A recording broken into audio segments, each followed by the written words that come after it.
Hello everyone, स्वागत है आपके अपने YouTube चैनल वाइस सर पर। और आज एक बार फिर से हम देखने के लिए जा रहे हैं कक्षा 10वीं का मैथ का एक्सरसाइज 3.4 क्वेश्चन नंबर 2 होने वाला है। और क्वेश्चन नंबर 2 में देखो हम देखने वाले हैं फर्स्ट पार्ट को, यानी पहले भाग को। इसमें कुल मिला के 4 भाग, यानी 4 क्वेश्चन नंबर अगर 2 की बात करें इसमें 4 क्वेश्चन मिलने वाले हैं। और हर क्वेश्चन को क्या करना है, एक स्टेटमेंट दिया हुआ है, यानी बोल सकते हैं शब्द समस्या है। ठीक है, फिर से एक बार इस एक्सरसाइज में शब्द समस्या है, कुछ वाक्य लिखे हुए हैं, उसको हमको समीकरण में बदलना है और समीकरण में बदलने के बाद उसको सॉल्व करना है। 2 चर वाले रैखिक समीकरण में उसको बदलना है। तो क्वेश्चन देखो बिल्कुल भी कठिन नहीं लगने वाला है। आप यदि इस पहले हमारी वीडियो को देख चुके हैं तो आपको पता होगा क्वेश्चन बिल्कुल भी मुश्किल नहीं होने वाली है। ठीक है, तो पहला क्वेश्चन देखते हैं। क्वेश्चन नंबर 2 का पहला क्वेश्चन क्या है। तो अगर क्वेश्चन नंबर 2 में पहले क्वेश्चन की बात की जाए ना, तो ये देखो क्या है। तो पहला क्वेश्चन है हमारे पास, यदि हम अंश में 1 जोड़ दे तथा हर में 1 घटा दे तो भिन्न 1 में बदल जाता है। यदि हर में 1 जोड़ दे तो यह 1/2 हो जाती है, तो भिन्न क्या है ना। 1/2 हो जाती है तो भिन्न क्या है, हमको ये बताना है। ठीक है, तो देखो इस तरह के क्वेश्चन को आप जब भी सॉल्व करो ना, तो ये देखो सबसे पहले हमको पता क्या करना है। तो पता क्या करना है इस क्वेश्चन में, हमको क्या पता करना है, देखो यहाँ से हमको भिन्न पता करना है।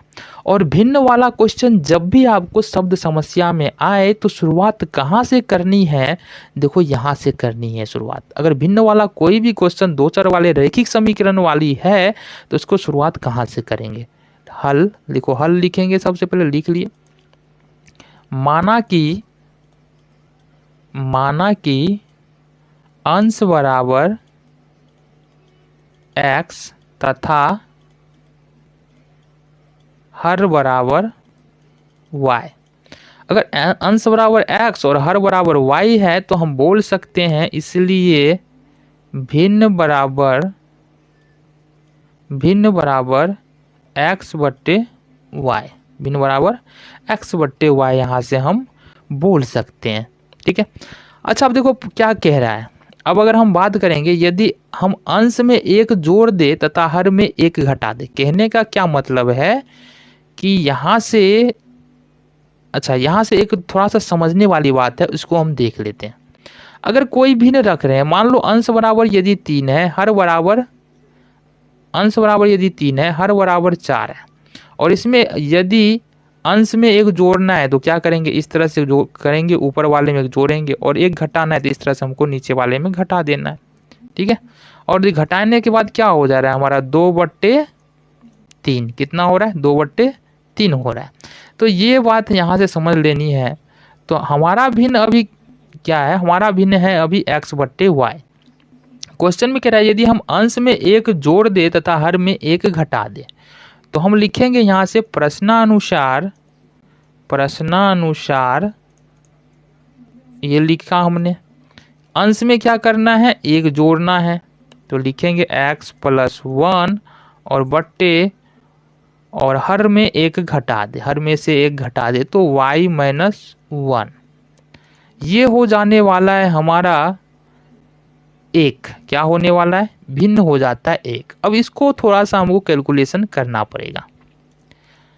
तो क्या होगा, x+1 होगा, ठीक है, और इसको क्रॉस मल्टीप्लिकेशन करेंगे, ये हो जाएगा y-1। ठीक है, यहाँ से देखते हैं ये होने वाला है x, और इस y को ले आओ इस तरफ और 1 को ले जाओ इस तरफ। ठीक है, तो अगर ले आएंगे तो ये -1 हो जाएगा, ये -1 इस तरफ है, और इस 1 को उठा करके अगर इस तरफ लाए तो ये भी -1 हो जाएगा। इस तरह से हमारे पास जो आ रहा है वो आ रहा है x - y बराबर -2। इसको मान लेते हैं समीकरण 1। ठीक है, तथा अच्छा एक और केस यहाँ पर दिया गया है, दूसरा केस की बात करेंगे। यदि हर में 1 जोड़ दे, तो अब क्या कह रहा है ना कि हर में 1 जोड़ दे, तो भिन्न क्या हमारा x/y है, और हर में बोल रहा है 1 जोड़ने के लिए, तो हर में हमने 1 जोड़ा है तो भिन्न 1/2 हो जाती है, तो भिन्न 1/2 हो जाती है। ठीक है, फिर से वही काम करना है, कौन सा काम करना है हमको, क्रॉस मल्टीप्लिकेशन। अगर x को 2 से गुना करेंगे क्या हो जाएगा, ये 2x हो जाएगा। इसी तरह से y+1 को यदि 1 से गुना करेंगे तो ये y+1 हो जाएगा। अब यहाँ से क्या करना है, इस y को उठा करके इस तरफ लाना है, तो ये हो जाएगा 2x और इधर से -y और बराबर 1। ये हो गया हमारा समीकरण नंबर 2। ये हो गया समीकरण नंबर 2। तो समीकरण 1 और 2 दोनों ही हम यहाँ से हम क्या किए, ज्ञात कर लिए हैं। अब देखते हैं आगे क्या करना है। तो समीकरण 1 और प्लस कर लेते हैं, 1 + 2, यानी 1 और 2 को क्या कर सकते हैं, जोड़ने पे। अच्छा यहाँ पर ये भी बात है ना, 1 और 2 को, अच्छा जोड़ना नहीं है, जोड़ना नहीं है, जोड़ना नहीं है, 1 - 2 करनी है। अब 1 - 2 क्यों कर रहे हैं, जोड़ भी तो सकते हैं ना, बिल्कुल जोड़ सकते हैं। देख लेते हैं पहले दोनों समीकरण को एक साथ लिखने पे क्या हो रहा है। तो समीकरण 1 है हमारे पास x - y बराबर -2। समीकरण 2 है हमारे पास 2x और इसके अलावे -1 और बराबर 1। अब हमने यहाँ पर क्या कहा कि समीकरण 1 में से समीकरण 2 को घटाना है। हमने ये बात इसलिए कहा कि क्योंकि देखो ये इसका जो y का गुणांक है ये समान है, इसका भी 1 गुणांक है और इसका भी 1 गुणांक है, दोनों y का गुणांक सेम है, लेकिन चिन्ह समान है। जब भी समान, अगर किसी चर का गुणांक समान है और चिन्ह समान मिल जाए ना, तो हमको क्या करना पड़ेगा, घटाना पड़ेगा। इसलिए हमने घटा रहे। तो घटाएंगे तो क्या करेंगे, नीचे का चिन्ह तो बदलेंगे ना, ये माइनस हो जाएगा, ये प्लस हो जाएगा और ये भी माइनस हो जाएगा। तो यहाँ से ये हो जाएगा कैंसल। और अगर 2x में से -2x में से x गया तो ये बचा माइनस में x, और ये होने वाला है 2 1 -3। माइनस से माइनस कैंसिल हो जाएगा, तो फाइनली x बराबर बचने वाला है हमारा 3। ठीक है, अब x का मान समीकरण किसी में रख लो आप, 1 या 2 में, तो 2 में ही रख लेते हैं। 2 में रखने पर तो समीकरण 2 देखो क्या है हमारे पास, समीकरण 2 है हमारे पास 2x - y बराबर 1, ये है। ठीक है, हमने निकाला x बराबर ना, तो 2 और 2x का मतलब 2 गुने x है, तो गुना कर लो। और x का मान हम निकाले 3, तो 3 हो गया -y बराबर 1। ठीक है, यहाँ से हो जाएगा 6 - y बराबर में 1, यहाँ से हो जाएगा -y बराबर 1 - 6, और यहाँ से हम लिखने वाले हैं -y बराबर माइनस, अब 6 में से 1 ले जाओ, बाहर निकल जाएगा ना, ये पॉजिटिव है नेगेटिव है, तो यहाँ से हो जाएगा -5। तो y बराबर हमारा क्या निकल के आ रहा है, -5 निकल के आ रहा है ना। और हमारा भिन्न क्या है लिखेंगे, इसलिए भिन्न बराबर x/y। x का वैल्यू हमने क्या निकाला है 3, और y का वैल्यू हमने क्या निकाला है 5। तो इस तरह से हमारा भिन्न यहाँ से निकल के आ जाता है। अब बात कर लेते हैं क्वेश्चन नंबर 2 की, और क्वेश्चन नंबर 2 है यानी कि एक्सरसाइज 3.4 का क्वेश्चन नंबर 2 का दूसरा क्वेश्चन है। ये है, सबसे पहले तो देखो 5 वर्ष पहले नूरी की आयु और सोनू की आयु की 3 गुनी थी। नूरी की आयु जो थी वो सोनू की आयु की 3 गुनी थी। 10 वर्ष बाद नूरी की आयु सोनू की आयु की 2 गुनी हो जाएगी। नूरी और सोनू की आयु कितनी होगी, सर के ऊपर से गया, मेरे भी सर के ऊपर से गया इसलिए बोलते हैं जब भी शब्द समस्या करो ना, तो एक बार में पूरा तो पढ़ो ही मत, है ना। यदि पहली बार कर रहे हो, दिक्कत हो रही है, मैथ थोड़ा सा कमजोर है, तो कभी भी अटेम्प्ट मत करो, सर को लेके भी जा सकता है ना। तो करना क्या, कैसे सॉल्व करेंगे, है ना, कैसे सॉल्व कर सकते हैं इस तरह के क्वेश्चन को, यदि एक बार में पढ़ना नहीं। लास्ट पढ़ो, हम बार बार बता रहे हैं ना, इस तरह के क्वेश्चन को लास्ट पढ़ो। क्या बता रहे हैं, नूरी और सोनू की आयु कितनी है, मतलब नूरी और सोनू की आयु उम्र कितनी है, ये पूछ रहा है। तो क्वेश्चन की शुरुआत यहीं से होती है बच्चे। लिखेंगे माना कि नूरी की आयु इक्वल टू x वर्ष, ठीक है, तथा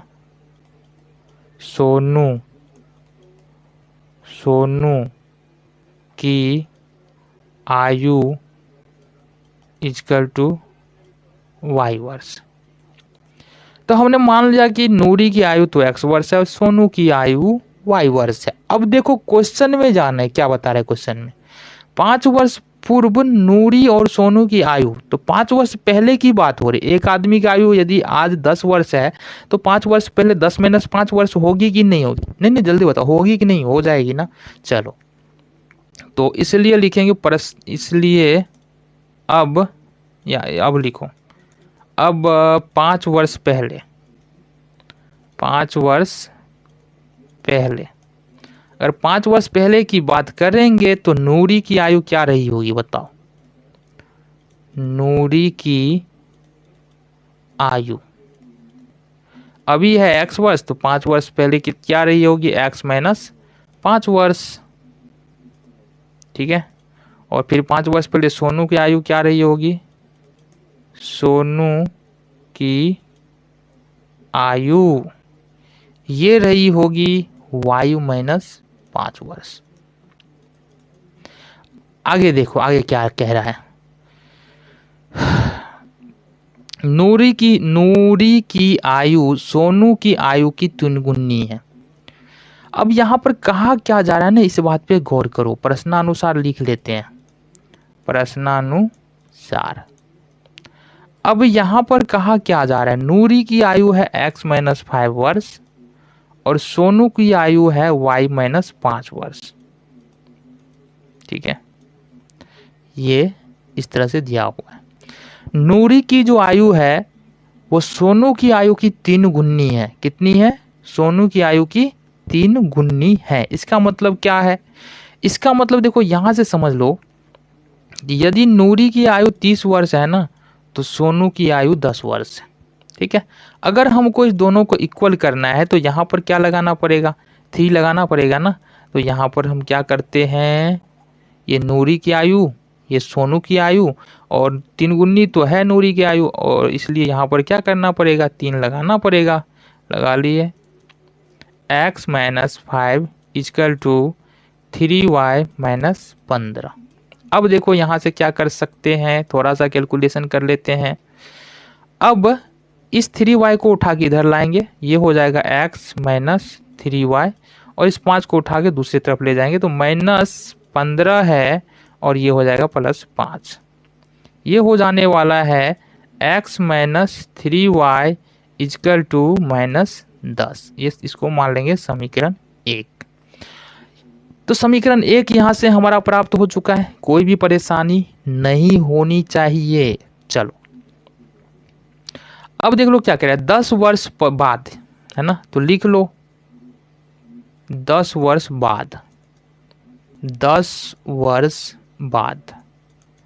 अब 10 वर्ष बाद की बात करेंगे तो नूरी की आयु, अब इधर आ जाओ यहां से, नूरी की आयु कितनी हो जाएगी जरा बताना? ये हो जाएगी x + 10। अभी x है तो 10 वर्ष बाद जाहिर सी बात है x + 10 होगी। अभी 5 है तो 10 वर्ष बाद कितना होगी? 5 + 10 ना। ठीक है, और सोनू की आयु क्या होगी? सोनू की आयु ये कितनी हो जाएगी? ये हो जाने वाला है हमारा y + 10। ठीक है, तो ये 10 वर्ष बाद नूरी की आयु, ये 10 वर्ष बाद सोनू की आयु। अब क्या कह रहा है, 10 वर्ष पश्चात नूरी की आयु सोनू की आयु की 2 गुनी हो जाएगी। ठीक है, तो यहाँ से नूरी की आयु देखो क्या है, x प्लस प्रश्नानुसार, फिर से लिखेंगे प्रश्नानुसार, यह है x + 10 और ये है y + 10। अच्छा, यहाँ पर क्वेश्चन में क्या कह रहा है, अब देखो नूरी की आयु मान लो यहाँ से ये है 20 वर्ष और सोनू की आयु है 10 वर्ष। ये 10 वर्ष बाद की बात है।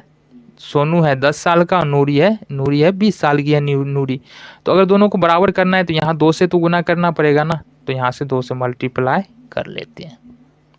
तो यहाँ से हमको क्या करने वाला है, कुछ सॉल्यूशन कर लेते हैं। यहाँ से x + 10 बराबर ये हो जाने वाला है 2y और +20। अब यहाँ देखो क्या कर सकते हैं, x और इसको उठा के ले जाएंगे 2y के उस तरफ, तो 2y हो जाएगा माइनस में, और 10 को ले जाना है इधर, तो 20 में से 10 घटाएंगे तो ये हो जाएगा 10। ये हो गया समीकरण 2। अब समीकरण 1 और 2 से, तो समीकरण 1 क्या है हमारे पास, देख लो। समीकरण 1 है हमारे पास x माइनस 3y बराबर -10। समीकरण 2 है हमारे पास x माइनस 2y बराबर +10। अब देखो यहाँ पर वही बात फिर से है, इसका गुणांक x का गुणांक तो ऊपर नीचे सेम है, लेकिन यहाँ पर जो चिन्ह है वो भी सेम है। अगर चिन्ह गुणांक सेम है और चिन्ह भी सेम है तो घटाते हैं, तो क्या करेंगे, घटाने पर लिख लेते हैं, घटाने पर। और जब घटाते हैं तो नीचे में क्या करते हैं, चिन्ह चेंज कर देते हैं। तो हमने चिन्ह चेंज कर दिया, ये हो गया x में से x घटाएंगे 0 हो जाएगा, ठीक है। और 3 माइनस 3 में से 2 घटाए तो ये -y बच जाने वाला है, और ये होगा -20। तो y बराबर यहाँ से हमने क्या निकाला, 20। अब देखो y का मान समीकरण किसी में रख लो, 1 या 2 में, समीकरण 1 या 2 में, किसी में 2 मिल रहा है, यहाँ से 2 में रख लो। आप किसी में भी रख के निकाल सकते हो। 2 क्या है हमारे पास, x माइनस 2y बराबर 10। y बराबर हमने क्या 20 निकाला है ना, तो x माइनस 2 इंटू 20 बराबर 10। ये हो जाएगा x माइनस 40, 20 दूना 40 हो जाएगा ना, 10। और ये होने वाला x बराबर 10 प्लस 40 बराबर 40, 10 50।